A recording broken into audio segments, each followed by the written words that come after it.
Hola Mirta, ¿cómo te va? ¿Qué tal, Eva? ¿Cómo estás? ¿Qué tal? Es un gusto presentarte, es un gusto hacer la entrevista con vos. Gracias. Acerca de la sexualidad en psicoanálisis en el siglo XXI, pensar la sexualidad en el siglo XXI. Quiero presentar a la doctora Mirta Goldstein, doctora en psicología, miembro titular de la Asociación Psicoanalítica Argentina y también de la Internacional, vicepresidenta actual de la Asociación Psicoanalítica Argentina. También es directora de la publicación de La Época online y coordinadora del espacio Lacan en APA. Es autora de numerosos libros y trabajos científicos. También me dijiste que te nombraron mujer honorable destacada del 2016 en Naciones Unidas. Organismos, varias organizaciones de la ONU. Bueno, te felicito. Que tienen sede aquí en la Argentina, ¿no? Te felicito. Gracias. Y bueno, es un gusto. Bueno, podríamos empezar a conversar acerca de qué idea tenés acerca de sexo y género. ¿Qué conceptos tenés? ¿Qué diferencias? Te agradezco la invitación a esta entrevista. Sé que te estás moviendo mucho en estos temas y que has sido nombrada representante de COAP por APA. Así que bueno, también mis felicitaciones a vos. La palabra sexo tiene ya en el 2017 muchísimas connotaciones y significaciones. Podemos ir como profundizando en cada una de ellas. El sexo, bueno, sabemos que nacemos con dos sexos anatómicos, biológicos, que llamamos hombre y mujer o varón y mujer. Estas palabras no son inocentes. ¿Por qué? Porque no es lo mismo hombre o mujer que referirse a la sexualidad en términos de masculino-femenino. Quiere decir que ya ahí tenemos una diferencia entre lo que sería el sexo, con lo que nacemos, y de lo que nadie puede escapar, aunque hoy en día haya técnicas para modificar el sexo anatómico. Pero en principio todos nacemos con dos sexos, y esto es inexorable, irrevocable. Así es y así será. Entonces, cuando ya hablamos de masculino y femenino, ya estamos en otro nivel de significación. ¿Por qué? Porque lo femenino y lo masculino, como lo activo y lo pasivo, que es otra manera de referirse a la sexualidad, son posiciones subjetivas. Y es ahí donde ya entra el psicoanálisis, porque es el psicoanálisis el que habla del sujeto y el que puede decir algo respecto de estas posiciones masculinas, femeninas, pasivas y activas que están en todos los géneros. Yo tengo un trabajo que llamé las coloraturas de la sexualidad, es decir, que lo masculino y lo femenino y lo pasivo y lo activo las podemos encontrar en diferentes mezclas, en diferentes proporciones, en todas aquellas modalidades que hoy llamamos géneros sexuales. Y aquí ya llegamos a otro nivel de análisis, porque estamos atravesando distintas etapas de la modernidad. Con la modernidad nacen los derechos del hombre y del ciudadano. Entonces, el género, a mi entender, ubica una identidad para los derechos humanos. Es por eso que las luchas, digamos, por los derechos, ¿no?, sexuales, generan identidades sexuales. Y esto es una problemática sociológica, demográfica y también psicoanalítica, ¿no? Entonces, tenemos sexo, tenemos sexualidad y hoy tenemos género. A mi entender, el género describe la identidad a nivel de lo que podríamos llamar lo sociológico y el campo de los derechos humanos. Por supuesto que muchos me van a decir, van a rebatir esta cuestión. Estoy dispuesta a debatirla, esta cuestión. ¿Por qué? Porque lo que hoy se llaman diversidades sexuales, a mi entender, son diversidades de elección de objeto. Y voy a dar ejemplos de pacientes. Yo tengo pacientes homosexuales, es decir, por elección de objeto, pero cuya estructura es moralmente, espiritualmente, sociológicamente totalmente heterosexual. Por otra parte, tengo pacientes homosexuales y heterosexuales que gozan de manera pasiva o activa, incluso que combinan su elección sexual con la masturbación. Por lo tanto, no hay prototipos sexuales puros. Por lo tanto, lo que hoy se llama diversidad sexual, a mi entender, tiene puntos de acierto y puntos equivocados. Prefiero decir, lo que nosotros observamos es que hay distintas elecciones de objeto. Aún el transexual, el bisexual, el homosexual, incluso el metrosexual, que puede tener una elección de objeto más narcisista. Termino con esto. Quiere decir que en todos ellos encontramos pasividad, actividad y componentes masculinos y femeninos. Es decir, no podemos distinguir al género por el modo de gozar de cada quien, sino por el observable de su elección de objeto y por los derechos que las luchas sexuales van obteniendo en relación a las nuevas identidades sexuales. Definís el género por la evidencia de la elección de objeto y lo relacionás con una lucha sociológica por los derechos humanos que coincide que eso está, digamos que hay una visibilidad que antes no existía y que tiene que ver con los derechos humanos. Ahora, ¿vos no pensás que el género es producto de una construcción identitaria?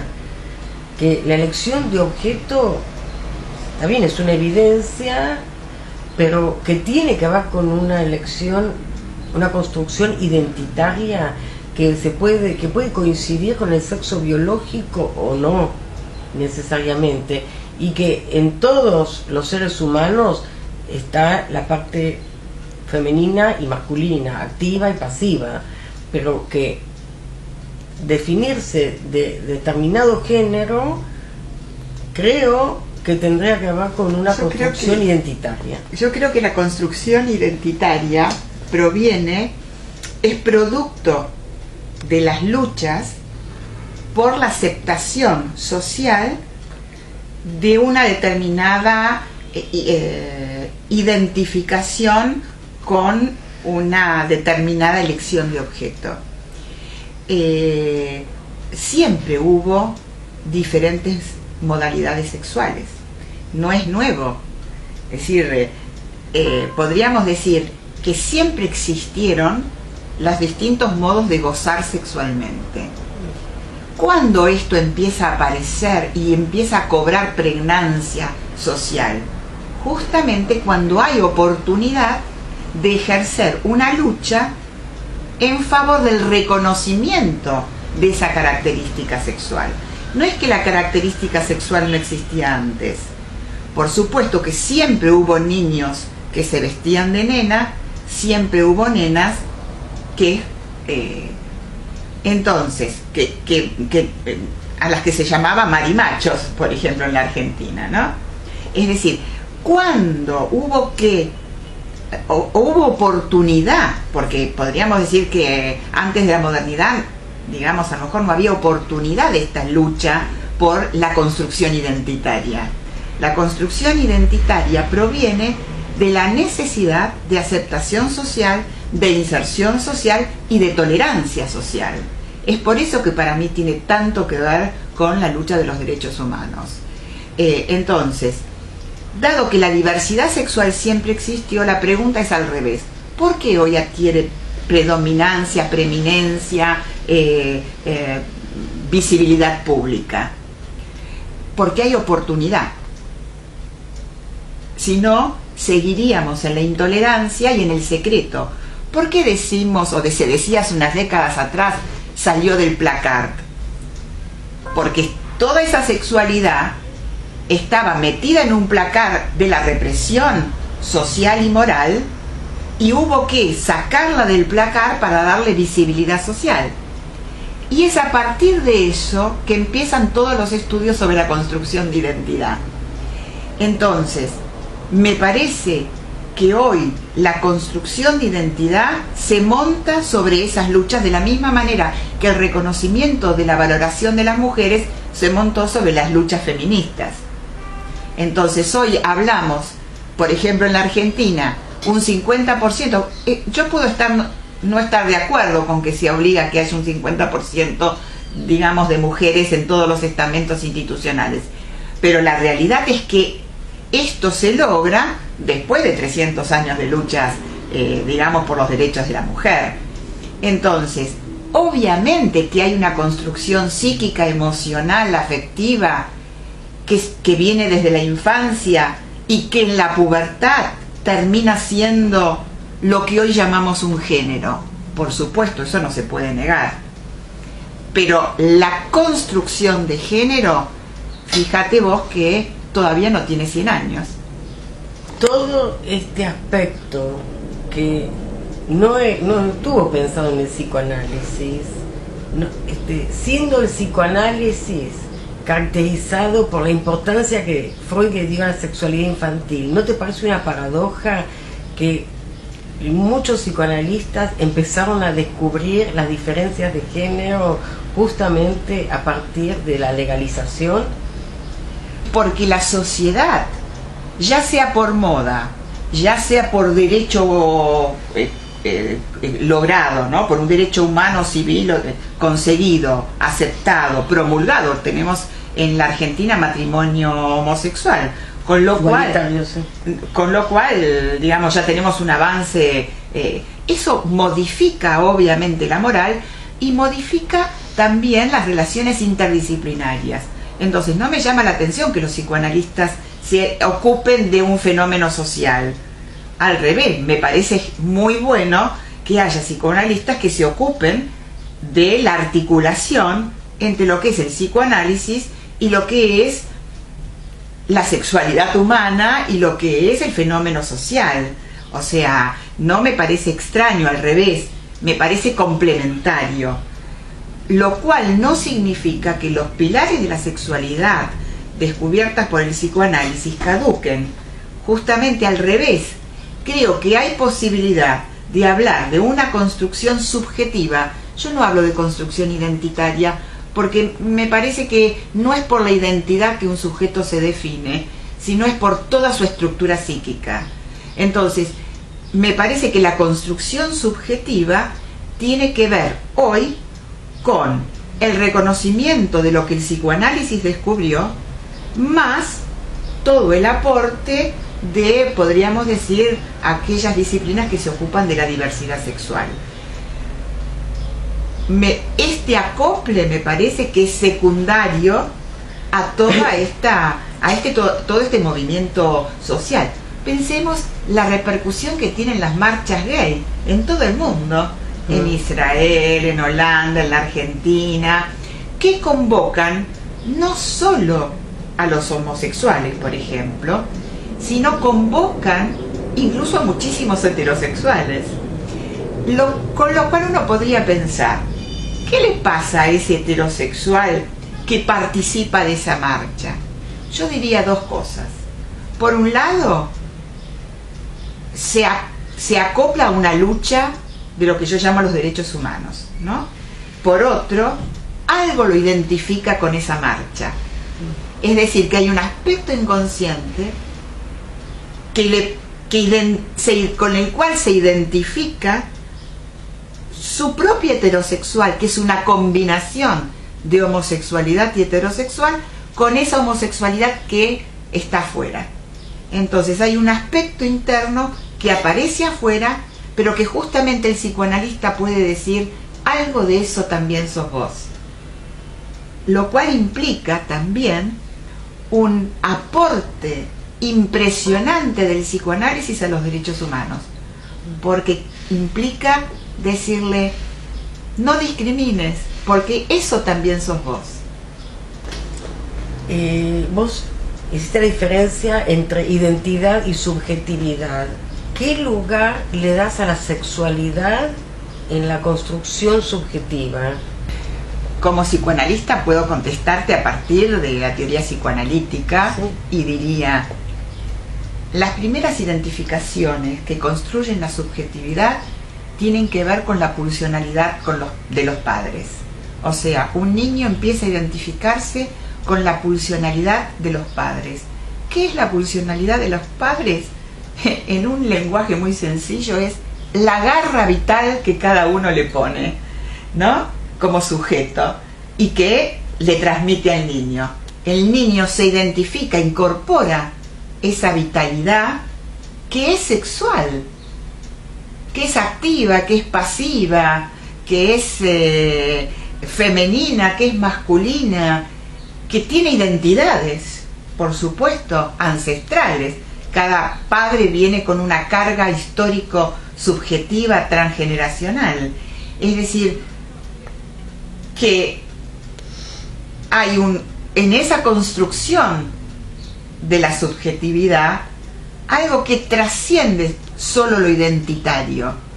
Está lo identitario, está las identificaciones y toda esa carga erótica.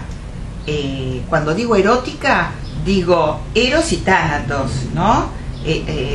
Vital y también tanática de la historia ancestral de esa familia. Entonces, todo eso también está incluido en la palabra de la sexualidad psicoanalítica, no quizá dentro de la sexualidad de otras disciplinas, pero la sexualidad en un sentido psicoanalítico engloba toda esa construcción. Es por eso que para mí es una construcción subjetiva, donde la identidad tiene un lugar, pero no es solamente lo único, podríamos decir. ¿Cómo pensás el complejo de Edipo en las neoparentalidades? El complejo de Edipo siempre es el complejo de Edipo porque es un concepto. El complejo de Edipo no existe. No tiene existencia real. Es una teoría. Es una teorización. Entonces, solo como concepto es que yo puedo aplicarlo y decir es universal. Pero yo solo puedo llegar a descubrirlo en un sujeto a partir de un análisis. Si no, no hay complejo de Edipo, hay sujeto, ¿no? Entonces, las neoparentalidades no anulan las posiciones subjetivas masculinas y femeninas de esa familia. Y cuando digo esa familia, no digo solamente la pareja, por ejemplo, que se constituye homoparental o monoparental, sino toda la construcción familiar que incide en esa familia, en ese lazo constituido, y que obviamente tiene Edipo. Entonces, ¿cómo yo sé de ese Edipo? Si esa persona viene a hablar a un análisis. Si no, tengo una constelación familiar y tengo funciones y tengo roles y tengo maneras de operar y tengo acciones y por supuesto identificaciones. Entonces, si tenemos una familia de las hoy llamadas neoparentalidades, donde hay dos mujeres que han tenido un hijo, lo han adoptado, no importa, porque se constituye igual una constelación familiar. Las identificaciones, como son inconscientes, van a ver algo que va a tener que ver con lo masculino y lo femenino de la que se llama mamá, y algo que va a tener que ver con lo femenino y lo masculino de la que se llama papá. ¿Eso es el complejo de Edipo? Y sí, en un sentido sí, porque el complejo de Edipo son identificaciones, porque si no, no tiene ningún otro tipo de existencia. Es un lugar en la teoría. Entonces, ¿incide el complejo de Edipo en las neoparentalidades? Por supuesto. ¿Hay algún otro tema que quieras abordar acerca de estos conceptos?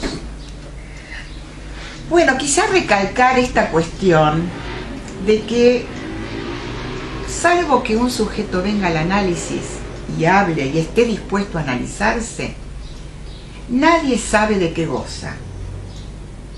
Y esto quiero destacarlo. Yo atiendo muchísimos pacientes homosexuales y ellos mismos se diferencian. Algunos dicen: yo soy homosexual, no gay. Otros dicen: ah, no, yo soy lesbiana, no soy gay. Otros dicen: gozo pasivamente, o sea, mi posición es pasiva, pero gozo de la fellatio. Otros dicen: mi posición es activa, pero me masturbo. Es decir, cada uno describe su goce y su clímax y su elección de objeto de manera diferente. Con lo cual, y esto sí quiero recalcarlo porque por lo menos es como lo pienso, no hay un prototipo de género. No hay un homosexual que sea igual a otro. No, por supuesto. No hay un transexual que sea igual a otro. Heterosexual, seguro. ¿No? Entonces, ¿cómo podemos nosotros hacer un prototipo si cada uno goza de manera diferente? Es por eso que yo decía, de lo único que nosotros sabemos como observadores es si dice que se acuesta con un hombre o con una mujer o con un transexual. Sí, no sabemos su fantasía no sabemos su fantasía, no sabemos su modo de gozar, no sabemos, incluso tengo pacientes homosexuales cuyas fantasías para gozar son heterosexuales. Ahora, ¿cómo explicarías la necesidad de el transgénero de modificar su cuerpo? Yo creo que ahí tenemos que también primero pensar en los avances tecnológicos médicos, sin los cuales no hubiera sido posible. Eso por supuesto, ¿no? O sea, la cultura nos ofrece cada vez más nuevas posibilidades de insertar un género. Es lo que decía antes. Si no tuviéramos la posibilidad tecnológica médica, entonces, ¿cómo toda lo biotecnológico avanza? Entonces tenemos que pensar que así como se están diseñando brazos y estamos pensando en el sujeto robótico, también vamos a pensar en nuevos modos de prótesis, de penes, nuevas modalidades de incorporación de vaginas, es decir, nuestra imaginación no puede llegar a alcanzar todo lo que el futuro puede aportar desde la biotecnología. Ahora, no me olvidé de tu pregunta. cambia el sujeto por eso? Es decir, se definen como que nacieron en un cuerpo equivocado, y la biotecnología les da como una autorización a llevar al acto algo que hubiera quedado en la fantasía.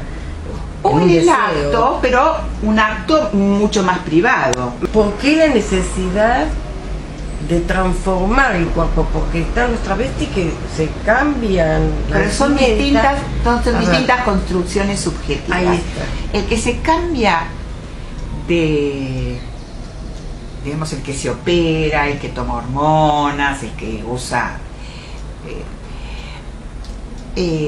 tiene una estructura subjetiva que es diferente, por ejemplo, al travesti. No es la misma estructura subjetiva. Lo que vos llamás la construcción, no es la misma. Ahí pasaron otras cosas. Ahora, te voy a hacer una pregunta. ¿Vos estás contenta con tu nariz? A ver, me parece que que la aceptación de uno mismo, no, para mí no pasa por lo externo, personalmente. Es decir, y que tiene que ver con una subjetividad en construcción, y que tiene que ver con vivencias infantiles que llevan a que uno se acepte o que desee ser un otro y no uno mismo. La pregunta es, ¿por qué desea ser otro? Si bien todos sabemos, desde Rimbaud en su poesía, yo es otro, siempre hay una identificación que está de por medio. Ahora, todos quisiéramos ser otro. A mí me gustaría ser rubia, me gustaría tener piernas largas, nací con piernas cortas y me causa muchísimas dificultades en los baños públicos, ¿sí? Entonces, todos queremos ser otro, pero el que quiere cambiar de su cuerpo, obviamente, generalizando, le pasan dos cosas. Tiene una identificación de la cual no sabe, porque es inconsciente, y al mismo tiempo imagina un cuerpo donde va a ser más feliz. No sabe si cambiando su cuerpo va a ser más feliz. ¿Por qué? Porque desconoce algo, y es que él puede gozar de lo que quiera sin cambiar su cuerpo, y que no sabe si cambiando su cuerpo va a gozar de lo que él desea. Es por eso que mi recomendación es que antes de una cirugía, si bien esto no ocurre porque el que quiere cambiar su cuerpo va derecho a buscar la solución, pero para evitar eclosiones, por ejemplo, cuasi psicóticas o psicóticas, yo recomiendo a los médicos, en todo caso, que no hagan ningún cambio sin antes mandar a ese sujeto a que le vea mínimamente qué le pasa. Porque todos soñamos con un paraíso, incluso con el paraíso de nuestro cuerpo. Queremos que nuestro cuerpo sea un paraíso, pero el paraíso no existe. La insatisfacción, el sentirse que se nació en un cuerpo diferente al propio, aunque sea en una ¿Cómo persona diferente al propio? El propio es el que naciste. En todo caso, querés algo diferente a lo que el otro te dice que es tuyo. No, a ver, el transgénero dice que nació en un cuerpo equivocado. Sí. Entonces quiere transformar su cuerpo para ser del sexo que hubiera gustado nacer. Ahora, esa insatisfacción, esa falta, yo la registro en el consultorio, que a pesar de las operaciones, lo mismo que la operación de nariz, después la persona se opera otra cosa, otra parte, sino se trabaja de dónde viene esa insatisfacción va a subsistir, sigue trasladándose a otras cosas. Tienen estados de angustia ilimitadas. Sí. Los que hemos atendido transexuales o algunos travestis padecen de una angustia que los lleva muchas veces a pasajes al acto terribles. Por eso es que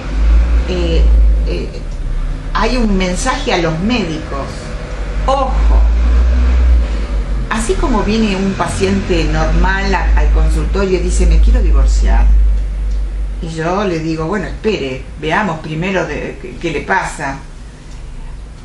Lo mismo, si viene alguien a decir me quiero operar la nariz, el pito, lo que sea, digo bueno, esperemos, veamos de qué se trata, porque la angustia también puede llevar a más angustia. Vos sabés que yo trabajé este tema con el grupo Gay and Lesbian de psicoanalistas de Estados Unidos y de México que me consultaron.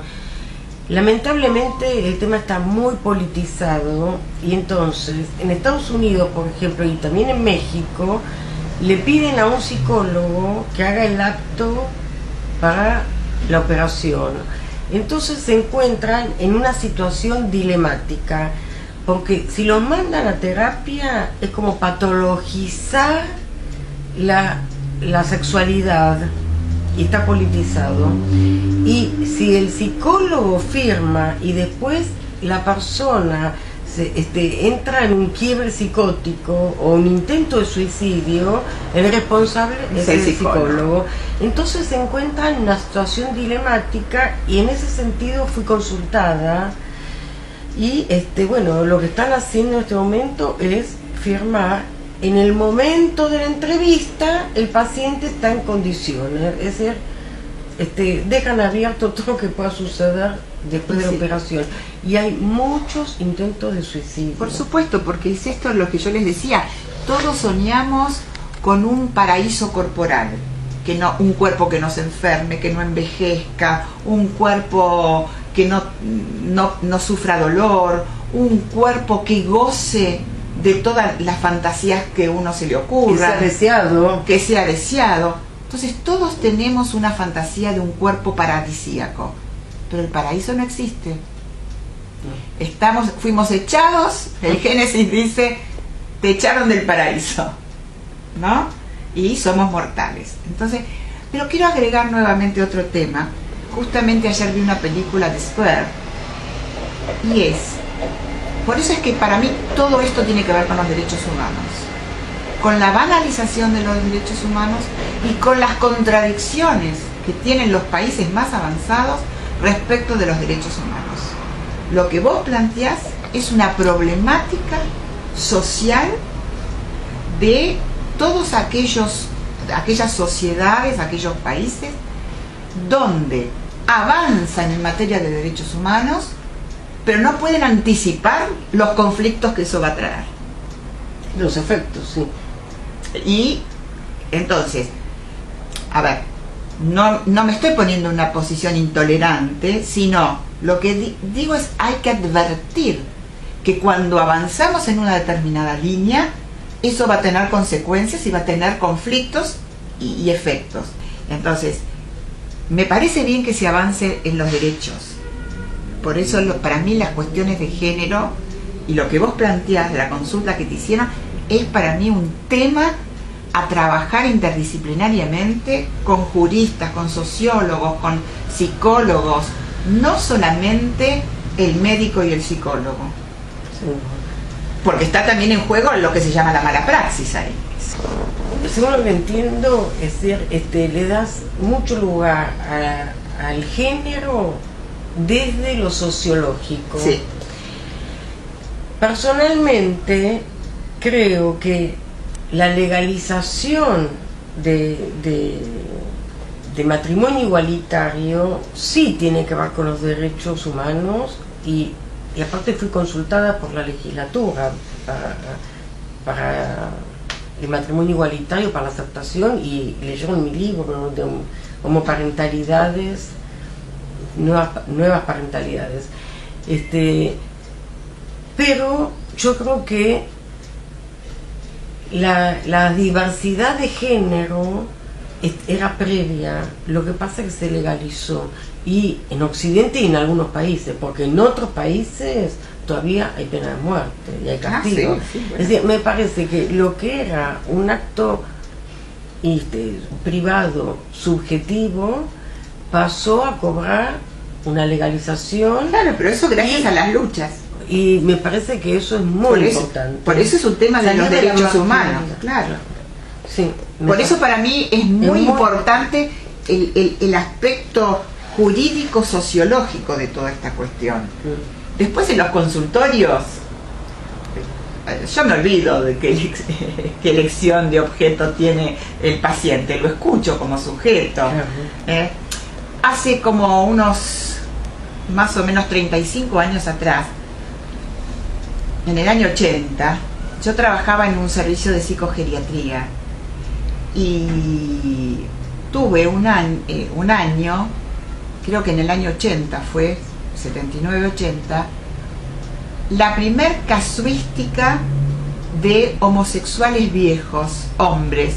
Tuve 6 homosexuales hombres de tercera edad que me consultaron en un año, en un servicio, ¿no? Y fue una revolución dentro del servicio, porque en realidad consultaban por los mismos temas que consultaban las mujeres, por viudez o los otros hombres, por jubilación, es decir, hombres que habían perdido a su pareja de 20, 30 años, que habían perdido su trabajo o se habían jubilado, que tenían problemas con sus hijos, familiares, los conflictos.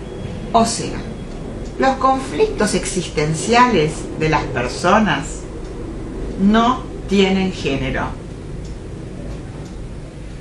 Pero, obviamente, que hay obstáculos sociales que se agregan a determinada construcción identitaria, como vos le decís. Por supuesto que es más fácil algunas cosas para los heterosexuales que para los otros géneros. Por ejemplo, un trabajo, ¿no? Entonces, los problemas existenciales son los mismos. Ahora, ¿cómo esos problemas se insertan y se resuelven dentro de una determinada sociedad? Ahí ya entramos en otro terreno. Seguro. Bueno, muchísimas gracias a vos por la invitación. Muy interesante de tu posición y además la apertura sociológica que le das al tema. Y bueno, me ocupé mucho de derechos humanos y entonces quizá tengo esa perspectiva, digamos, ya incorporada, y entonces, bueno, gracias.